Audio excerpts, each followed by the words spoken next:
नमस्कार. BMS second year अरसशास्त्र एवं भेषज कल्पना याच्या पेपर 1मधील आज आपण identification and application of different यंत्राज या टॉपिकच्या नोट्स पाहणार आहोत. यामध्ये आपण 7 ते 8 यंत्रांच्या नोट्स पाहणार आहोत. यंत्रांचा अभ्यास करताना तुम्ही कशा प्रकारे करावा ते सुद्धा मी तुम्हाला या व्हिडिओमध्ये सांगणार आहे. तर कोणतेही यंत्र पाहताना तुम्ही आधी त्याची रचना म्हणजे त्याची डायग्राम पहा, जेणेकरून तुम्हाला पेपरमध्ये ते आठवेल. तसंच BMS सेकंड इयर संबंधित इतर विषयाचे व्हिडिओसुद्धा आपल्या चॅनलवर अपलोडेड आहेत, ते सुद्धा एकदा अवश्य पहा. तर identification and application of different यंत्राज, तर एक्झाम जवळ आलेली आहे. रसशास्त्राचा पेपर तुमचा पहिला पेपर जवळ आलेला आहे, तर व्यवस्थित स्टडी करा. आपला मोस्ट एक्सपेक्टेड क्वेश्चनचा व्हिडिओ जर तुम्ही पाहिला नसेल तर तो सुद्धा एकदा अवश्य पहा, त्याची तुम्हाला नक्कीच पेपरमध्ये हेल्प होईल.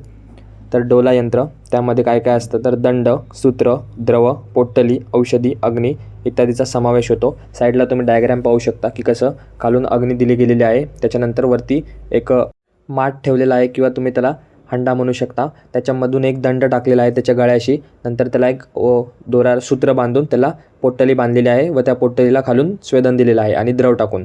तर त्याचा उपयोग कधी कधी केला जातो पारद अष्टसंस्कारात, विषारी द्रव्य शोधण्यासाठी आणि औषधी निर्माणासाठी.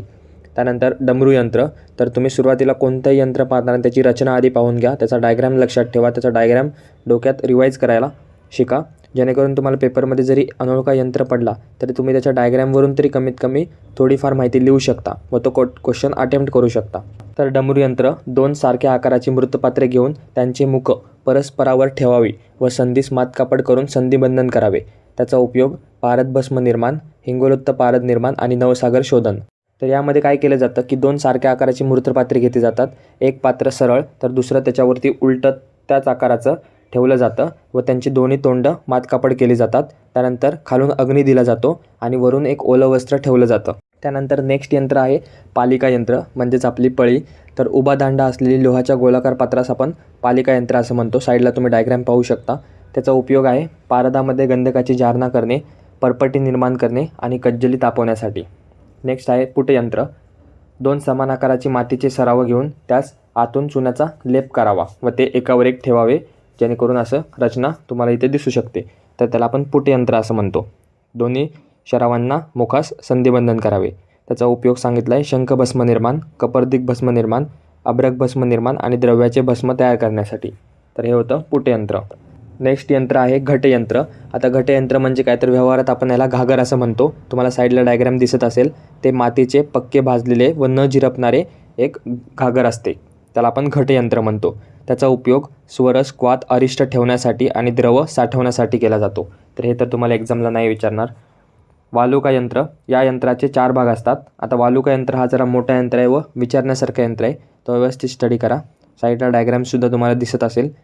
त्यानंतर त्याचे 4 भाग असतात: काचकुपी, मृतपात्र, चुल्लिका आणि लोहशलाका. त्याचा उपयोग गंधकाची पारदात जारणा करण्यासाठी, रससिंधू रसकर्पूर निर्माणासाठी आणि कुपीपक्व रसायन निर्माणासाठी केले जाते. तर हा व्हिडिओ शॉर्ट रिव्हिजनसाठी केलेला आहे, जेणेकरून तुम्हाला कमीत कमी त्याची डायग्राम तरी समजावी व त्याची थोडक्यात माहिती समजावी, त्यासाठी हा व्हिडिओ बनवलेला आहे. हा डिटेल व्हिडिओ नाही आहे. नेक्स्ट यंत्र आहे खल्वयंत्र. पाषाणापासून बनवलेले खोलगट व होडीच्या आकाराचे यंत्र म्हणजे खल्वयंत्र होय. साईडला तुम्ही पाहू शकता. तर हे विविध आकाराचे व विविध साईज आणि शेपचे असते. त्याचा उपयोग मर्दनासाठी, त्यानंतर औषधी द्रव्यांना भावना देण्यासाठी आणि पारदादी द्रव्यांवर संस्कार करण्यासाठी खल्वयंत्राचा उपयोग केला जातो. आणि आपला आजचा शेवटचं यंत्र आहे भूधर यंत्र. तर त्यामध्ये वालुका, रानशेना आणि मुशा इत्यादीचा उपयोग केला जातो. याची रचना तुम्ही साईडला पाहू शकता. सुरुवातीला जमिनीच्या खाली एक खड्डा खांदून त्यामध्ये पारदयुक्त मुशा ठेवली जाते.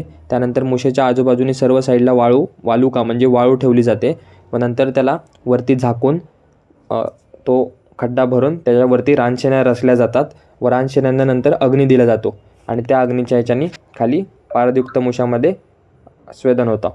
तर उपयोग काय सांगितला आहे, पारदातील गंधकादी द्रव्यांचा अंतर्धूम जारण्यासाठी, त्यानंतर औषधी निर्माणासाठी आणि पारद संस्कारासाठी. तर हे होतं भूधर यंत्र. तर अशा प्रकारे आजच्या व्हिडिओमध्ये आपण 7 ते 8 यंत्र पाहिले आहेत, जे तुम्हाला एक्झामच्या दृष्टीने खूप इम्पॉर्टंट आहेत. तर त्याचा डायग्राम व्यवस्थित स्टडी करा. सोबतच ह्या माहितीसोबतच तुम्ही अजून त्याची इतर माहिती देखील तयार करा. तर हा जर व्हिडिओ तुम्हाला आवडला असेल तर व्हिडिओला लाईक करा, चॅनलला सबस्क्राईब करा, तुमच्या इतर मित्रांमध्ये शेअर करा. असंच भेटूया एका नवीन व्हिडिओमध्ये नवीन टॉपिकसोबत. धन्यवाद. So guys, subscribe Ayurveda Essence for more such videos. You will get all handwritten notes here.